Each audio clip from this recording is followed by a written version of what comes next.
E aí, tudo bem? Você tá bem de verdade? Espero que esteja tudo certo contigo. A gente tem falado aqui sobre sinceridade. E eu confesso pra você que eu tenho outras coisas pra falar. Mas esse tema da sinceridade continua dentro de mim porque eu acredito que existe outras coisas a serem faladas. No episódio número 1 sobre sinceridade eu falei sobre responsabilidade social. No outro episódio eu falei sobre honestidade intelectual. E agora eu queria falar um pouco de um aspecto mais espiritual da coisa, da sinceridade do ponto de vista de quem tem um relacionamento com Deus. Existe uma liberdade perante Deus para você ser sincero, para você falar o que você pensa, o que você sente, para você falar como você enxerga algumas coisas, para você expor de fato o que está no seu coração. Não que ele não saiba, mas é pelo próprio exercício de falar, sabe? De dialogar com Deus, que a sinceridade nessa relação com Deus faz diferença na nossa vida. E pensando nisso, eu preciso falar sobre um personagem que eu sempre aprendo com ele. Desde adolescente, quando eu comecei a estudar a Bíblia, eu percebo como Davi é um cara que me ensina. É engraçado que quando você é mais novo e vai estudar a Bíblia, você se apega muito aos personagens que têm uma proximidade com a sua idade, né? Então, importante pra mim, na minha adolescência, era o Davi adolescente. O Davi que cuidava das ovelhas, que, como o próprio texto diz, estava escondido por detrás das malhadas, né? Esse Davi que, em algum momento, precisou enfrentar um urso, um leão, precisou arrancar uma ovelha das garras de um animal feroz, e isso foi treinamento para ele. E eu me apegava a essas coisas. Questão também de um Davi que enfrenta gigantes, né? Um Davi que não tem medo de um adversário maior do que ele, não tem medo de circunstâncias maiores do que ele. A circunstância para esse Davi jovial, esse Davi dessa faixa etária, onde o vigor e as certezas afloram, né? Praticamente dos poros dos mais novos, né? A gente tem certeza de muita coisa quando a gente é mais novo. Esse Davi também tinha uma certeza absoluta, que era o fato de que Deus era pelo seu povo. E se Deus é pelo seu povo, a gente sempre é maioria. Esse era o pensamento de Davi. Se Deus é por nós, nós somos maioria. É o Davi que rejeita usar a armadura de Saul quando vai enfrentar Golias. A armadura, de certa forma, tirava a sua flexibilidade, porque estava absurdamente maior do que ele, né? Ele realmente era franzino, não era necessariamente um desrespeito, era uma questão de comportamento no meio da batalha, né? Porque mesmo que ele entendesse que Deus daria livramento diante daquele gigante, ele entendia que aquela armadura iria atrapalhar a sua mobilidade. E ele não estava acostumado, habituado àquilo, era pesado demais para ele. Eu lembrava também do Davi jovem, que tocava harpa, o Davi que chorava escondido e que compunha canções extraordinárias para Deus, com seu dom, né, de cantar e de louvar. Mas assim, o tempo vai passando e a gente vai observando outras características também. E eu aprendo muito com Davi hoje, ainda hoje, porque eu entendo que Davi é um cara que errou pra caramba também. E aqueles acertos extraordinários pelos quais ele ficou conhecido não são anulados pelos erros, mas os erros dele falam muito pra gente, mostra muita coisa pra gente. Davi errou em alguns momentos cruciais assim da sua vida, e isso fez diferença no futuro que foi destinado por Deus para a família dele. Isso teve um peso no futuro dele. Então Davi tinha muitos erros, mas tinha uma coisa admirável em Davi, que tem tudo a ver com o tema que a gente está falando, porque Davi era sincero. Davi era sincero com Deus. Disso ninguém pode duvidar. E tem vários momentos assim de textos que a gente poderia falar dessa sinceridade dele.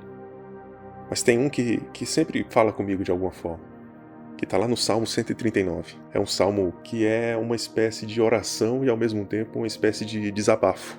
E é por isso que eu enxergo essa carga de sinceridade na vida dele. E se você for discorrer por esse salmo, você vai perceber como existe uma lógica, toda uma lógica construída naquilo que ele fala a partir de uma premissa, a partir de um pressuposto. Que premissa é essa? Que pressuposto é esse? É que Deus conhece tudo ao meu respeito. O primeiro verso desse salmo é o que ele já expõe para a gente entender que isso é um fato na vida de um filho de Deus. Eu não estou dizendo aqui que Deus não saiba tudo de todas as pessoas. Não é isso. Eu estou dizendo aqui que a premissa de uma relação com Deus é que Deus sabe tudo a teu respeito. Deus conhece todos os detalhes da sua vida.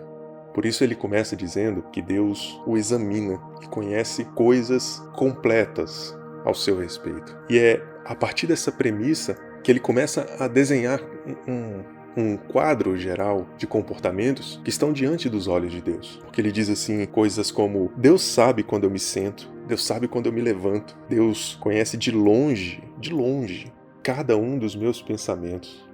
E essa afirmação me faz pensar sobre esse comportamento ativo que nós temos. O comportamento de sentar e de levantar, ou seja, de parar e de nos movimentarmos. E entre o sentar e o levantar existem os pensamentos. Aquilo que eu vou maquinando na minha mente, que eu vou formulando como ideias, como projetos, como propósitos. Tudo isso acontecendo entre o meu descanso e a minha atividade. Quando eu paro para sentar, quando eu paro para descansar, e ao mesmo tempo quando eu estou em movimento, quando eu estou andando, quando eu estou de pé. E ele diz não somente que Deus observa. É interessante perceber essas terminologias que ele usa. Deus não somente enxerga, mas Deus examina. E o exame é uma espécie de olhar um pouco mais profundo, um pouco mais sério, um olhar que muitas vezes põe à prova, sabe? Deus examina. E ele examina o quê? Ele examina os meus passos. Ele examina quando eu estou andando, ou seja, quando eu estou vivendo, quando eu estou fazendo coisas. Porque os passos aqui, e de forma geral, passos na Bíblia, está falando de caminhada, né? De estilo de vida, de destino, daquilo que você escolhe fazer, para onde você escolhe ir. E ele diz, partindo dessa premissa de que Deus sabe tudo a respeito dele, ele diz: Deus examina os meus passos. Deus tem um olhar para a minha vida e Deus examina, observa com cuidado os meus passos. Mas tão impressionante quanto pensar que Deus examina as suas escolhas, os passos que você dá durante a vida, é imaginar também, baseado naquilo que ele fala, que Deus observa com atenção o seu sono. Você consegue imaginar Deus parado observando atentamente você dormir? O quanto isso parece, num primeiro momento, sem sentido? Por que alguém observa alguém dormindo, né? Eu, na minha experiência de pai, experiência que passa tão rápido, que é ser pai de recém-nascido, de criança, e agora eu sou pai de adolescente nesse exato momento, eu perdi as contas já de quantas vezes eu parei assim no escuro, num quarto de algum deles, e fiquei simplesmente observando ele dormir. Normalmente eu sou o último a deitar e eu faço aquela conferência, saio fechando janela, fechando porta, apagando luz, desligando o que precisa ser desligado, colocando alarme para despertar e vou fazendo aquela revista nos quartos, né? Chego no quarto da minha filha, olho se tem alguma porta aberta, depois vou no quarto dos meninos e vejo se tem pernilongo, então eu sempre passo fazendo uma revista. E várias vezes assim eu já me peguei no escuro ali, no cantinho, sem fazer nada, só olhando eles dormindo, como se eu estivesse zelando por eles. Agora, isso sou eu, falho, limitado, diante de claras limitações em termos de cuidado. Eu fico ali observando. Você consegue imaginar então Deus fazendo isso? Deus observa você dormindo. Davi diz: o Senhor me observa com atenção enquanto eu estou dormindo. O meu sono é importante para Deus. O meu sono não passa despercebido para Deus. Isso tem um significado muito maior do que aquele pai amoroso que para ali na porta do quarto e fica olhando com admiração o seu filho. Isso significa que existe uma presença de Deus, um cuidado de Deus, até mesmo quando você está dormindo. Dormir aqui tem esse significado natural de fechar os olhos, mas também tem um sentido de entender que Deus está presente em momentos que a tua consciência não está atenta ao que está acontecendo. Porque o sono é o momento mais frágil do ser humano. Qualquer coisa pode ser feita a um ser humano, eu digo no sentido de fazer mal, até que ele acorde, porque o sono simplesmente tira a consciência, né, de uma pessoa. E aqui eu entendo com esse viés. Deus percebe, Deus com atenção observa os momentos em que eu não estou consciente. Não há uma falta de zelo da parte de Deus quando eu estou dormindo. Deus não me esqueceu, Deus não fala, ufa, finalmente ele dormiu. Não, Deus está presente, Deus está atento. E isso é um extremo conforto para os nossos corações, saber que Deus está de olhos abertos enquanto nós dormimos. É louco também, é um absurdo imaginar que existe um Deus que trabalha enquanto você dorme. Um Deus que trabalha por você em coisas que você não tem condições, ele trabalha enquanto você descansa. Isso é muito louco. Mas ele vai além nessa constatação de que Deus sabe tudo a respeito dele. Porque ele diz assim, Deus conhece os meus pensamentos, e não apenas os meus pensamentos, mas Deus conhece as minhas palavras quando elas ainda não foram ditas. Deus conhece aquilo que eu vou falar quando aquilo que eu vou falar está ainda na esfera do pensamento. O pensamento em sua organização faz sentido para quem pensa, né? Mas quando você vai falar, quando você vai pôr para fora, verbalizar, você precisa organizar esses pensamentos que fazem sentido para você, mas que se você não colocar de forma certa nas palavras, provavelmente o outro não vai entender o que você está querendo dizer. Então existe um processo que acontece do pensamento para as palavras. E Deus é aquele que conhece essas palavras quando elas ainda estão na esfera do pensamento. Você nem falou ainda, mas Deus já sabe o que você vai falar. Você ainda não expressou, mas Deus já conhece e já sabe cada uma dessas palavras que sairão da sua boca. Esse é o nível do conhecimento que Deus tem a teu respeito. E com isso o salmista diz assim: eu me sinto cercado por Deus. Eu me sinto cercado, como se Deus estivesse na minha frente, como se Deus estivesse na minha retaguarda, como se Deus estivesse ao meu lado, na direita, na esquerda, e ao mesmo tempo como se o Senhor colocasse a sua mão sobre a minha cabeça. Eu me sinto completamente cercado. Então, se ele parte de um pressuposto, se ele parte dessa premissa que é Deus conhece tudo a meu respeito, ele vai chegar em uma conclusão. Não apenas uma, mas duas conclusões. E a primeira conclusão é que tudo aquilo, ele diz, é maravilhoso demais para que eu entenda. Talvez eu não ache nem palavras para descrever isso. Ele diz, isso é maravilhoso para mim. Eu não consigo compreender o que é isso.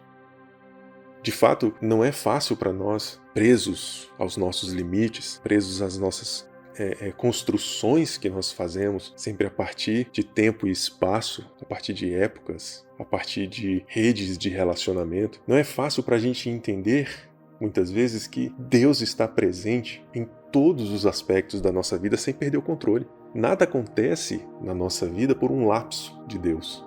Não existe um momento sequer que aconteça na nossa vida que não esteja perante a ciência de Deus, perante uma vontade permissiva da parte de Deus. Nada poderia pegar Deus de surpresa. Não há nada que aconteça na sua vida que você possa dizer, caramba, Deus virou para o lado, ups, quando viu já tinha acontecido. Foi um lapso, Deus deixou passar. Isso é impossível de acontecer e ao mesmo tempo é impossível de entender na sua completude. Porque é muito complexo para nós. A gente teria que estar de fora da nossa própria vida para entender o agir daquele que é maior do que toda a nossa vida. Mas ele chega também a uma segunda conclusão. Então, repetindo, ele parte de uma premissa de que Deus conhece tudo a respeito dele e ele chega numa conclusão de que isso é extraordinário e que nem sempre é possível compreender isso. Mas ele chega também numa segunda conclusão. Ele diz assim, é impossível fugir de Deus. É impossível fugir do seu espírito, porque não existe um lugar em que eu consiga me esconder da sua presença. Isso é bom e é ruim. É bom porque significa que 24 horas do meu dia eu estou sob a supervisão de Deus. Eu estou sob o olhar daquele que zela por mim. Fala se isso não é maravilhoso, cara. Se isso não é incrível de pensar, que Deus está contigo quando você está indo para o trabalho, Deus está contigo quando você está bocejando de sono para dormir, Deus está contigo quando você está usando o banheiro, cara. Deus está contigo quando você está acordando, escovando os dentes, nas ações rotineiras da sua vida que muitas vezes você se sente sozinho. Nesses momentos Deus está contigo também.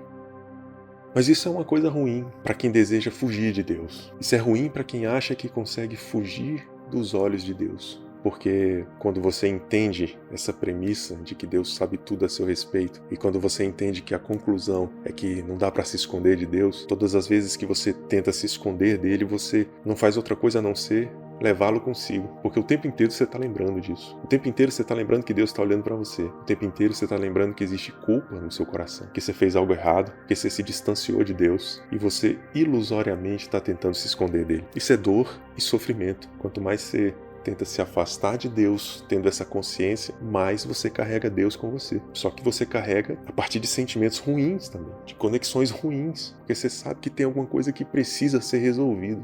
E aí ele começa a filosofar aqui. Eu gosto dessa parte pela filosofia cotidiana que Davi coloca nesse texto. Porque se é impossível se esconder de Deus, para onde eu vou?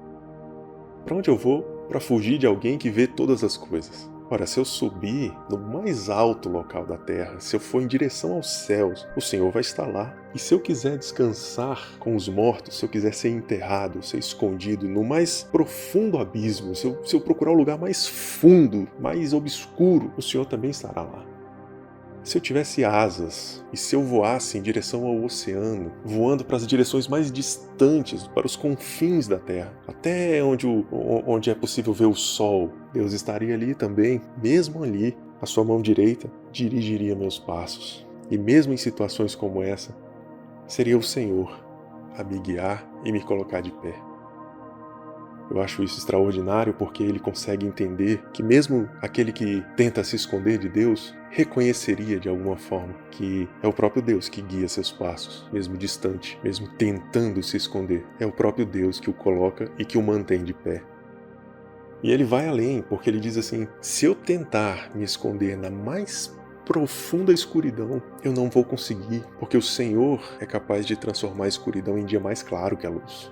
Porque o que são as trevas para os teus olhos? Ora, o que são as trevas, o que é a escuridão para os olhos daquele que é anterior à própria luz, aquele que veio antes, aquele que não está preso aos fenômenos da luz, das partículas? Como você pode se esconder dos olhos daquele que não é afetado pela luz ou pela escuridão, mas que criou essas coisas, que deu forma, que deu propósito a essas coisas?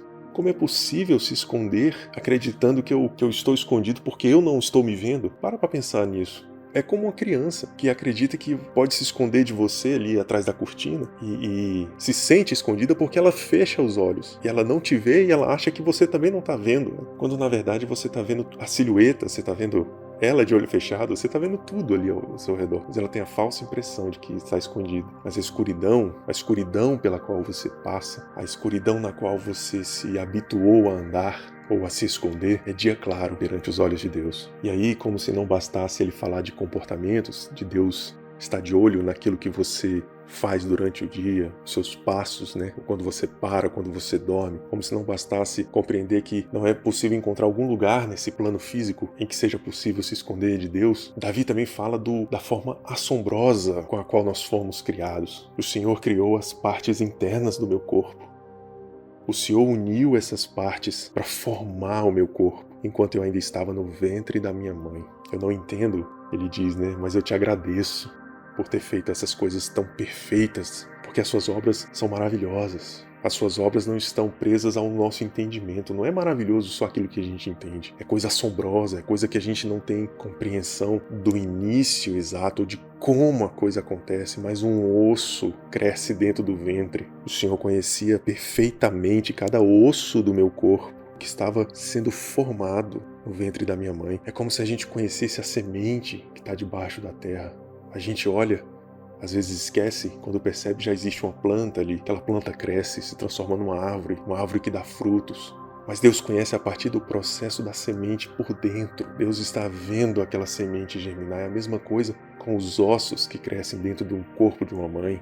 E ele diz, pensar sobre isso é maravilhoso para mim, Deus. Eu não compreendo tudo, mas pensar sobre isso, esse tipo de pensamento que me faz perceber a tua grandiosa existência, essência, porque quando eu faço isso eu me sinto mais perto do Senhor. De alguma forma eu me aproximo do Senhor quando eu fico pensando nessas coisas. Como essas coisas são incríveis e todas elas estão debaixo do teu controle. Mas é aí que a coisa muda. É aí que ele começa a falar coisas que eu e você lendo isso hoje, eu tenho certeza que soam estranhas aos nossos ouvidos, essas coisas que ele fala. Porque ele diz assim, Deus, o meu desejo era que o Senhor destruísse todos os homens maus e todos os homens violentos, porque eles te ofendem, Deus. Eles estão tão cheios de ódio e há tanta maldade no coração desses homens que eles te ofendem abertamente, e por eles te ofenderem, por eles te odiarem, eu também os odeio. Isso é Davi falando para Deus. Eu trato essa gente como inimigo, porque eles são seus inimigos, Senhor, e eles também são meus inimigos por causa disso, e o meu desejo é que o Senhor matasse todos eles. Do ponto de vista da sinceridade, primeiro que isso aqui é um choque, Você está falando das grandezas de Deus. De repente, é como se Davi entrasse num senso de fúria por uma questão de justiça, como se ele estivesse dizendo, essa gente que não percebe o que eu estou percebendo aqui, e que te odeia, que não entende que o Senhor é grandioso, que não entende a grandiosidade que há por trás de ti, dos teus atos, das tuas obras, essa gente tinha que morrer. É como se ele fosse tomado por um zelo pelas coisas de Deus, que desejasse a morte imediata daqueles que pensam contrários a Deus.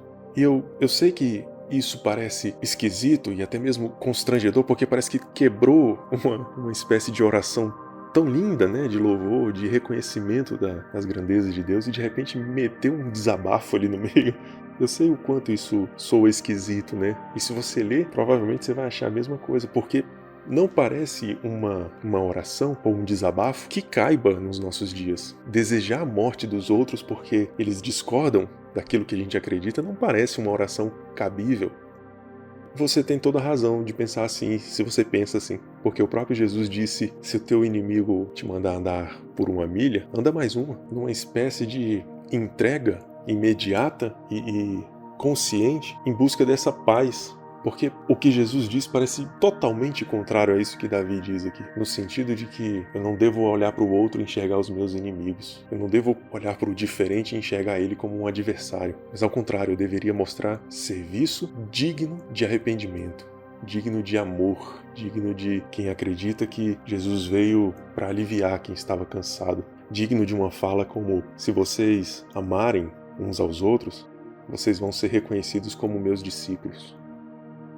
Mas é preciso deixar claro que é muito comum que a gente aprenda que os nossos inimigos não são carne nem sangue. Isso é doutrina bíblica. Seu inimigo não é carnal, seu inimigo não é um ser humano, seu inimigo é espiritual, seu inimigo é uma entidade espiritual maligna. Portanto, nesse sentido, desejar a destruição dos meus inimigos faz todo sentido.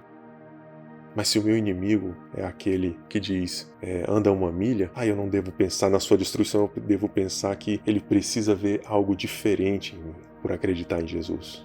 Mas é totalmente compreensível esse pensamento na época de Davi, uma vez que ele estava imerso em guerras, em batalhas, ele cresceu combatendo, se tornou um hábil guerreiro, sabe muito bem o que é ir para uma guerra e voltar vitorioso ou não, mas sabe o que é que significa derrotar o inimigo. Mas o que de fato chama a atenção para mim é essa sinceridade que ele tem. Talvez para mim e para você possa parecer uma coisa muito escrachada o que ele fala. Mas talvez para Davi fosse uma coisa absolutamente normal. Porque lembra, ele já parte de uma premissa. Deus sabe tudo a meu respeito. Eu não tenho como me esconder de Deus. Então, quando eu falo para Deus o que eu estou sentindo, quando eu verbalizo o que eu estou sentindo ou o que eu estou pensando, Deus já sabia disso. Deus já sabia do que eu estava sentindo antes mesmo que essa palavra saísse do meu coração. Deus já sabia que eu alimentava esse desejo. Portanto, essa sinceridade perante Deus é uma sinceridade que leva em conta principalmente o fato de que Deus já sabe como eu estou por dentro. Que coisa horrível é você ter que maquiar uma oração, você ter que cerimoniar uma oração com palavras bonitas, com palavras em ordem certa, para lá na frente dizer o que você queria dizer. Sabe, a sensação que eu tenho é como quando um dos meus filhos tenta me falar uma coisa e ele fica protelando ali, enrolando, dando voltas, circulando ali para saber como é que tá mais ou menos o clima, que é uma coisa que a gente faz a vida inteira, que às vezes a gente tem essa dificuldade de chegar direto ao ponto e a gente precisa meio que criar um clima para falar para a pessoa. Isso sou eu olhando pro meu filho e já chegando no ponto de falar, tá, o que você quer falar? Fala logo, desembucha, né? Aí você imagina Deus que conhece você de dentro para fora. Deus que conhece cada detalhe da sua vida, do seu dia, dos seus pensamentos. Nada passa despercebido perante os olhos de Deus. Você imagina Deus ouvindo toda essa lenga-lenga que você usa para finalmente chegar e pedir o que você realmente quer pedir. Ou para falar, ou para tocar naquela situação. No fundo, é como se a gente quisesse se sentir primeiramente aberto, para depois ter abertura. Uma abertura que a gente já tem, porque ele está ouvindo, ele está entendendo, ele conhece antes da coisa acontecer. Mas é como se a gente precisasse sentir na gente que existe essa abertura, como a gente criaria essa abertura, conversando com um amigo, para depois falar realmente o que a gente quer falar. E Davi mostra aqui, dá uma aula aqui pra gente de sinceridade, simplesmente porque ele já parte dessa ideia. Deus já sabe, Deus já conhece. Deus conhece teus BOs, Deus sabe quando você vai errar, Deus sabe que você vai errar daqui a tantos dias. Então, isso não deveria ser um empecilho ou um motivo para você meio que maquiar a tua relação de diálogo com Deus. Só que aí, a coisa muda. É aí que a coisa muda. Que a coisa ganha um contorno que eu realmente entendo o que é ter sinceridade numa relação com Deus. Porque depois dele falar que ele considera os inimigos de Deus como se fossem os próprios inimigos dele, depois dele falar que ele odeia essa gente porque essa gente odeia Deus, depois dele desabafar e dizer: por mim, Senhor, você podia matar todo mundo que pensa assim, todas essas pessoas que são más, matar todas essas pessoas que carregam a maldade no coração. Veja que ele não fala simplesmente de gente má, ele fala de gente que carrega a maldade no coração, que seria a mesma coisa de pensar nos passos que ele disse logo anteriormente, ele diz: Deus observa meus passos. Gente que carrega a maldade no coração é gente que carrega isso na vida, é isso que ele está dizendo. E por mais justificável que seja, é chocante, mas mais chocante ainda é o que ele diz em seguida, porque olha só o que ele fala depois de todo esse desabafo. Ele diz o seguinte: me examina, Deus, conhece o meu coração e ponha os meus pensamentos e as minhas emoções à prova. Ele diz: por favor, Deus, tome conhecimento de tudo. E encerra dizendo: veja, Deus, por favor, veja se há em mim algum caminho que é maligno. Novamente apontando para essa questão do coração e dos passos que a gente dá na vida. Veja se há em mim algum caminho mau e, por favor, me oriente para que eu ande pelo caminho de vida eterna. Subitamente, após um desabafo sobre aquilo que ele sente sobre as pessoas, sobre como ele se sente em relação às pessoas que odeiam a Deus, ele diz: por favor, me examine. Por favor, conheça meu coração e veja se eu estou num caminho mau. Isso é sinceridade perante Deus. Porque a gente acha que sinceridade é simplesmente falar o que a gente tem vontade de falar.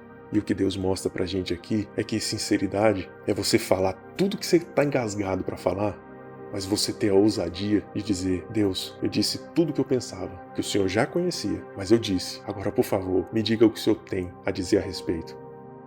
O que é que o Senhor diz a respeito do que eu te disse? Isso é sinceridade. Isso é honestidade intelectual, porque ao colocar sobre a mesa e pedir para Deus dar o aval, para Deus bater o martelo, ele está dizendo o seguinte: eu vou obedecer o que o Senhor está dizendo. Isso aqui é o que eu penso. Se o Senhor me disser que a forma que eu penso é errada, eu vou acatar. Eu só te peço uma coisa, por favor. Se eu estiver nesse caminho mal, se eu estiver pensando errado, se eu estiver equivocado com as minhas ideias, se eu estiver errado em relação a isso, por favor, me livra disso e me orienta por um caminho que me leve à vida eterna. Essa é a verdadeira sinceridade perante Deus. É você ser capaz de dizer tudo o que você está passando, tudo o que você está sentindo, mas você ter peito para falar assim: isso é o que eu penso. Agora me diz o que o Senhor pensa, porque os teus pensamentos são maiores que os meus pensamentos. Porque para mim há caminhos que parecem caminhos de vida e no final são caminhos que me levam à morte. Aquilo que o Senhor pensa a meu respeito é muito mais importante do que o que eu penso a respeito dos outros. Sinceridade numa relação com Deus é você ter coragem de falar o que você está sentindo e ter coragem de ouvir o que Deus diz a seu respeito. Deus sabe tudo a seu respeito. É impossível se esconder de Deus. E Deus sabe o que é melhor para você.